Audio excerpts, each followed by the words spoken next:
Hi అండి, నేను actor Suman. మన గుంతకల్ న్యూస్ ఛానల్కి లైక్ చేయండి, షేర్ చేయండి, సబ్స్క్రైబ్ చేయండి. మన గుంతకల్లు న్యూస్కి స్వాగతం.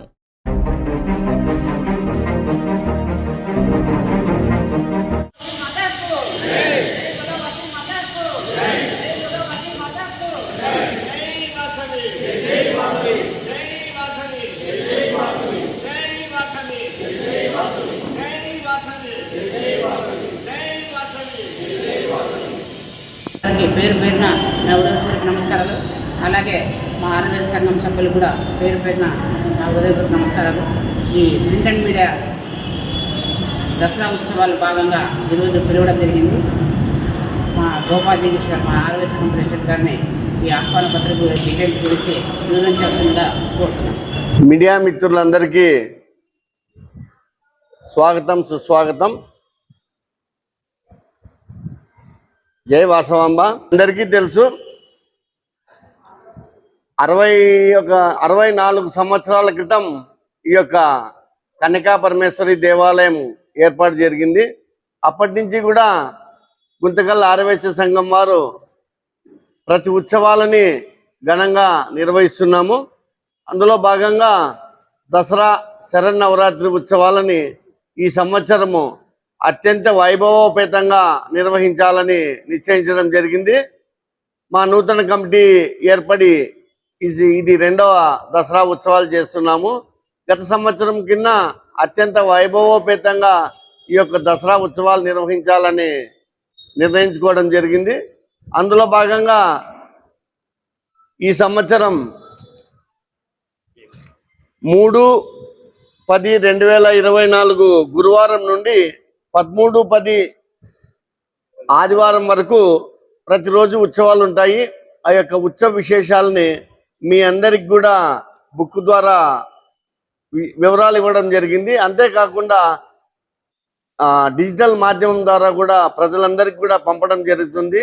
ఈ యొక్క అన్ని కార్యక్రమాలలో అందరూ ప్రతిరోజు ఇక్కడికి విచ్చేసి అమ్మవారిని దర్శించుకొని అమ్మవారి ఆశీర్వాదము అనుగ్రహం పొందిన తర్వాత ప్రతి ఒక్కరికి కూడా ఇక్కడ ప్రసాద వితరణ కూడా ఏర్పాటు చేయడం జరిగింది.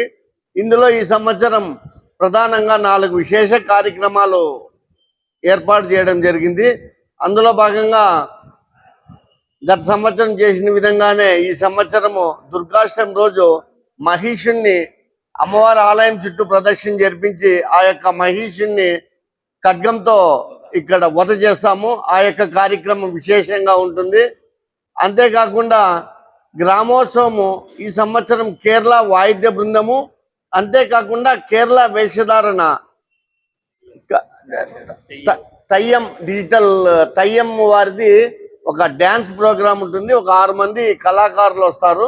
వారితో పాటు 12 మంది ఈ యొక్క డోలు వాయిద్యం వాళ్ళు, దాదాపు 25 మంది కేరళ నుంచి వచ్చి విశేషంగా నాకు తెలిసి మన రాయలసీమలో ఎవరు కూడా చేయలే అలాంటి యొక్క నాట్య ప్రదర్శనతో పురవీధుల గుండా కూడా గ్రామోత్సవం నిర్వహించడం జరుగుతుంది. ఈ కార్యక్రమంలో పెద్ద ఎత్తున ఆర్యవైశ్యులు ప్రజలందరూ పాల్గొనాలని కోరుతున్నాను. అంతేకాకుండా తెప్పోత్సవము, ఈ యొక్క తెప్పోత్సవాన్ని మనం 13వ తారీఖు అత్యంత ఘనంగా నిర్వహిస్తున్నాము. ఈ తెప్పోత్సవంలో ఒక నీటి కొలను ఏర్పాటు చేసి ఆ యొక్క కొలంలో అమ్మవారిని విహారం చేయడానికి ఏర్పాట్లు చేస్తున్నాము. ఎందుకంటే మనది విజయవాడ అంటే నది ఉంది, అక్కడ చేస్తారు. ఇక్కడ మనకి ఆ సౌకర్యం లేదు కాబట్టి తాత్కాలిక నీటి కొలను ఏర్పాటు చేసి ఆ యొక్క కార్యక్రమాలు నిర్వహిస్తున్నాము. కాబట్టి ప్రతిరోజు అందరూ వచ్చి ఆ యొక్క అమ్మవారిని దర్శించుకోవాలని కోరుతున్నాము. అంతేకాకుండా ఈ సంవత్సరం విశేషంగా మనము అక్షయ పాత్రని, బంగారు అక్షయ పాత్రని తయారు చేయించడం జరిగింది. ఆ యొక్క అక్షయ పాత్రలో ప్రతిరోజు అమ్మవారికి నివేదన చేసిన తర్వాత ఆ తీర్థాన్ని మధ్యాహ్నము మహామంగళారతి అయిన పిదప ఇక్కడికి విచ్చేసిన భక్తులందరికీ కూడా ఆ యొక్క అక్షయ పాత్రలో తీర్థం ఇవ్వడం జరుగుతుంది. అదే విధంగా ప్రతిరోజు కూడా సాంస్కృతిక కార్యక్రమాలు ఉంటాయి. ఆ కార్యక్రమాల్లో కూడా అందరూ పాల్గొనాలని కోరుతా ఉన్నాను. కాబట్టి ఈ యొక్క పూజా విశేషాల గురించి మా పూజా కమిటీ చైర్మన్ సత్రంగయ్య గారు ఇప్పుడు మీ అందరికీ వివరిస్తారు. ఆ యొక్క ముఖ్యంగా ఏమంటే ఈసారి దసరా ఉత్సవాల్లో మనం పాల్గొన్నాము అనడానికి ప్రజలందరికీ ఏమంటే ప్రతి ఒక్కరికి సెల్ ఫోన్ ఉంటుంది. ఆ యొక్క ఫోటో తీసుకోవడంలో యొక్క ఉత్సాహం ఎక్కువ ఉంటుంది. కాబట్టి మన బన్సీరవ వారి ద్వారా ఈ యొక్క కార్యక్రమాన్ని మనము ఏర్పాటు చేశాము. సెల్ఫీ పాయింట్ అనేది ఉంటుంది. దాంట్లో మనం ఫోటో తీసుకొని డిజిటల్ మీడియా ద్వారా అందరికీ తెలపడానికి అవకాశం ఉంటుంది. అంతేకాకుండా ప్రతిరోజు సాంస్కృతిక కార్యక్రమాలు ఉంటాయి. ఆ కార్యక్రమాల గురించి కూడా వివరిస్తాము. అంతేకాకుండా ఈ నెల 5వ తారీఖున మనము నూతన పరిపాలనా భవనము, కార్యాలయ భవనము, యోగా కేంద్రము అన్ని నిర్మించడం జరిగింది. ఆ యొక్క కార్యక్రమాన్ని దాతల సహకారంతో నిర్మించడం జరిగింది. దాతలందరికీ కూడా ధన్యవాదాలు తెలియజేసుకుంటూ మాజీ శాసనసభ్యులు గౌరవ మధుసూదన్ గారు ఆ యొక్క ఓపెనింగ్ కార్యక్రమంలో ముఖ్య అతిథిగా పాల్గొంటారు. అంటే ఇది 3వ రోజు అవుతుంటే అంటే 5వ తారీఖు అవుతుంది. కాబట్టి అందరూ అన్ని కార్యక్రమాల్లో పాల్గొనాలని కోరుకుంటూ పూజా కార్యక్రమాల గురించి సత్రంగయ్య గారు వివరిస్తారు. జై వాసవాంబ.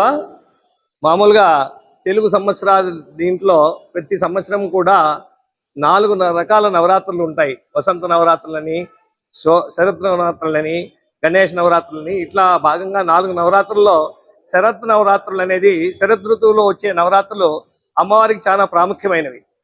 దీన్ని చాలా ప్రాముఖ్యంగా తిరుపతిలో బ్రహ్మోత్సవాల మాదిరిగా ప్రతి అమ్మవారి దేవాలయాలను, శక్తి దేవాలయాలను కూడా నిర్వహిస్తారు.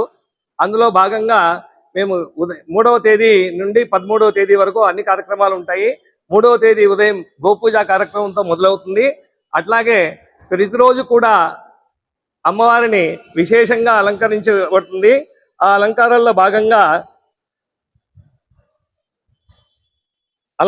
భాగంగా మొదటి రోజున బాలా త్రిపుర సుందరి, 2వ రోజు మహాలక్ష్మి, 3వ రోజు శ్వేతవరాహి దేవి, 4వ రోజు తిరుక్కడేరు అభిరామి దేవి, 5వ రోజు గాయత్రీదేవి, 6వ రోజు మైసూరు చాముండేశ్వరి దేవి, 7వ రోజు సరస్వతి మూలాష్టమి సందర్భంగా అమ్మవారిని సరస్వతి అలంకారంలో అలంకరిస్తారు. 8వ రోజు మహిషాసుర మర్దిని, 9వ రోజు మధుర మీనాక్షి అలంకారాలు ఉంటాయి. ఇదే కాకుండా ప్రతిరోజు కూడా సాయంత్రము 6:30 నుంచి 8 గంటల వరకు సాంస్కృతిక కార్యక్రమాలు ఉంటాయి. ఇందులో భాగంగా కర్నూలు ప్రముఖ ప్రవచనకర్త జూనియర్ చాగంటేశ్వరరావుగా పేరు పొందినటువంటి కళ్ళే వేణుగోపాల్ శర్మ గారిచే మొదటి 5 రోజులు జగదంబ వైభవము అని అమ్మవారి యొక్క ఆదిపరాశక్తి అయినటువంటి అమ్మవారి అవతారాల గురించి మొత్తం జగదంబ వైభవం అని చెప్పేసి 5 రోజుల కార్యక్రమం ఉంటుంది. 6వ రోజున అనంతపురం సంధ్యామూర్తి భరతనాట్య బృందం వారిచే భరతనాట్య ప్రదర్శన ఉంటుంది. 7వ రోజు ఆర్యవైశ్య మహిళా మండలి వారిచే బతుకమ్మ పండగ మరియు యుద్ధ ప్రదర్శనలు ఉంటాయి. 8వ రోజు నాట్యాలయ లలిత నాట్యాలయ గుంతకల్ వారిచే మ్యాజిక్ ప్రదర్శనలు, నాట్య ప్రదర్శనలు ఉంటాయి. 9వ రోజున సత్యసాయి సేవా మందిరం బాల వికాస్ విద్యార్థులచే ప్రదర్శనలు ఉంటాయి. అట్లాగే మా అధ్యక్షుడు గారు చెప్పినట్టుగా దుర్గాష్టమి రోజున మహిషాసుర మర్దనం కార్యక్రమము చాలా వైభవంగా జరుగుతుంది.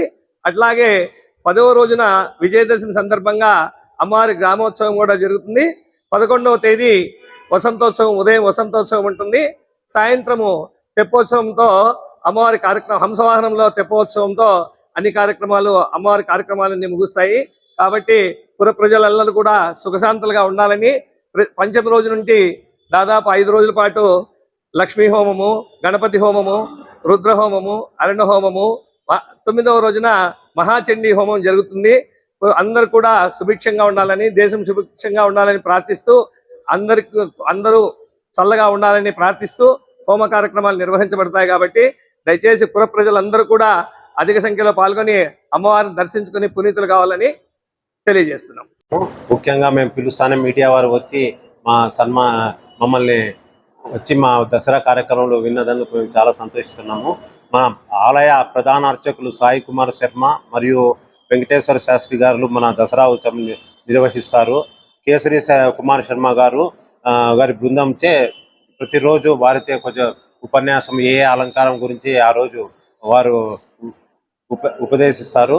అలాగే నగరి చిత్తూరు జిల్లా వారి ఏలుమైనచే అమ్మవారికి ప్రత్యేకంగా అలంకారం రోజు ఒకరు మా పూజా కమిటీ చైర్మన్ చెప్పిన విధంగా ప్రతిరోజు అలంకారం ఉంటుంది. అలాగే కార్తీక్ వేలూరు తమిళనాడు వారితే పూల అలంకారములు వాళ్ళు నిర్వహిస్తారు. రోజు మొదటి రోజు 3వ తేదీ గోపూజ మరియు బిందె సేవ కార్యక్రమాలతో ప్రారంభమయ్యి 13వ తేదీ వసంతోత్సవంతో ముగుస్తుంది. ఆ రోజు సాయంకాలం తెప్పోత్సవం కూడా జరుగుతుంది, మన అధ్యక్షులు వారు చెప్పారు. అలాగే ప్రధాన ఆలయ గర్భాలయంకు చుట్టూ వెండి తాపడం 15 కేజీలు వెండి తాపడం దానికి మన అధ్యక్షులు వారు, సెక్రటరీ గారు వీరందరూ కలిసి ఏర్పాటు చేస్తున్నారు. అది కూడా అంత లోపలే అయిపోతే దాన్ని కూడా చేయిస్తారు. ఆ కార్యక్రమాన్ని కూడా ముఖ్యంగా ఈ దసరా ఉత్సవాలు 10 రోజుల్లో అమ్మవారు ఇక్కడే కొలువై ఉంటుందా అనే ఉద్దేశంతో అమ్మవారిని చూస్తే అలాగ అనిపిస్తుంది. మన గుంటకల్ అమ్మవారు చాలా కళగా ఉంటారు. అమ్మవారు ఇంత కళగా ఎక్కడా లేదు అమ్మవారు. ప్రతిరోజు ఈ కార్యక్రమంలో 12 గంటలకు ఉదయం మహామంగళారతి, తీర్థప్రసాద వినియోగాలు, రాత్రి 8 గంటలకు మహామంగళారతి ప్రసాద వినియోగము జరుగుతుంది. అలాగే రాత్రి దినం ప్రతిరోజు సాంస్కృతిక కార్యక్రమాలు కూడా జరపబడతాయి. ఈ అవకాశం ఇచ్చినటువంటి పెద్దలకు ధన్యవాదాలు చెప్తూ సెలవు తీసుకుంటాను. గారు చెప్పేశారు. కానీ ఒక విషయం చెప్పదలుచుకున్నాను. ఈ చుట్టుపక్కల ఎక్కడ కూడా ఈ గుళ్ళో జరిగినటువంటి పూజా కార్యక్రమాలు ఎక్కడా కూడా జరగదు. తిరుపతి, విజయవాడ, అన్నవరం, గురువాయూరు, శబరిమల ఇటువంటి చోట్లలో జరిగేటువంటి పద్ధతి ప్రకారం జరిగేటటువంటి పూజా కార్యక్రమాలు నేను గంట కొట్టి చెప్పగలను. మన గుళ్ళో తప్ప ఇంకెక్కడా కూడా జరగదు. దయచేసి మీకు వీలైతే ఈ 10 రోజులు పొద్దున జరిగేటటువంటి పూజా కార్యక్రమాలు మీరు చూడాల్సిందిగా నేను ప్రార్థిస్తున్నాను. చాలా అద్భుతంగా జరుగుతుంది. ఈ విధంగా జరిగేదాని వల్లనే ఈ గుడి, ఈ సంఘము, ఈ ఊరు బాగా వృద్ధి చెందుతా ఉందనేసి నేను తెలుపుకుంటూ, మీరందరూ తప్పకుండా ఈ యొక్క గొప్ప పూజా కార్యక్రమాలను మీరు వచ్చి చూసి ధన్యత పొందవలసిందిగా నేను ప్రార్థిస్తున్నాను. ఈ అవకాశాన్ని నాకు ఇచ్చినటువంటి అధ్యక్షులు, సెక్రటరీ గారికి ధన్యవాదాలు తెలుపుకుంటున్నాను. నమస్కారాలు.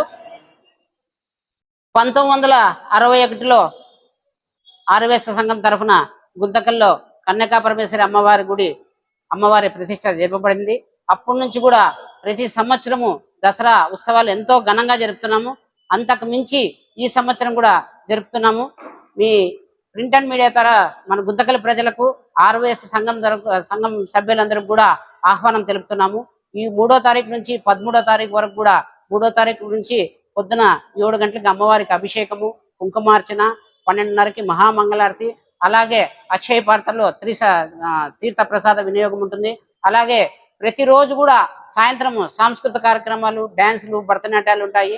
అలాగే రాత్రి మహామంగళారతి అయిన తర్వాత తీర్థ ప్రసాదాలు కూడా ఉంటాయి. కాబట్టి గుంతకల్ ప్రజలు, మా ఆర్యవేశ సంఘం సభ్యులు అందరూ కూడా కుటుంబ సమేతంగా వచ్చి అమ్మవారి ఆశీర్వాదం తీసుకొని మహామంగళారతి చూసుకొని ప్రసాద వినియోగం చేయాలని చెప్పి కోరుకుంటున్నాను. అలాగే ప్రింట్ అండ్ మీడియా వారికి కూడా కుటుంబ సమేతంగా ఈ 10 రోజుల కార్యక్రమం కూడా అన్ని కార్యక్రమాలకు అటెండ్ అయ్యి సాయంత్రం 5:30కి అయితేనే అమ్మవారి ఉత్సవ విగ్రహాల అలంకారం 5:30 కల్లా ఖచ్చితంగా అయిపోతుంది. ఆహ్వానాన్ని మన్నించి మీరంతా కూడా కుటుంబ సమేతంగా రావాలని చెప్పి కోరుకుంటూ ఈ అవకాశం ఇచ్చిన పెద్దలకు నమస్కారం తెలుపుకుంటూ సెలవు తీసుకుంటాను.